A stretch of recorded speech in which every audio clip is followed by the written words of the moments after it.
النادي الأهلي عن موقف الخطيب من ضم كوتيسا أو قيد علي معلول، الخطيب يميل لقيد علي معلول. خرجت بعض الأخبار من داخل النادي الأهلي تؤكد على أن موقف الخطيب الشخصي من التعاقد مع كوتيسا أو من قيد علي معلول. الخطيب وبعد التعاقد مع أشرف بن شرقي وبعد التعاقد مع تريزيجيه بنهاية الموسم الحالي أصبح يميل الآن لقيد علي معلول.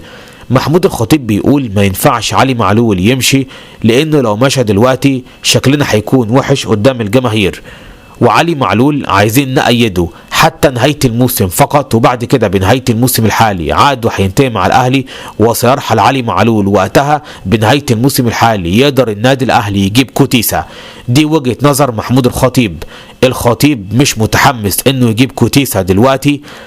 وعلى فكرة في ناس كده في النادي الأهلي فرع الجزيرة بيقولوا كده بالحرف، لو الخطيب عنده الإصرار انه يجيب كوتيسا كان زمانه جابه، زي ما عمل كده في أشرف بن شرقي، كان زمانه دفع فلوس وضحى من أجل ضم كوتيسا. ولكن الخطيب من الأساس مش متحمس لضم كوتيسا لرغبته في قيد علي معلول.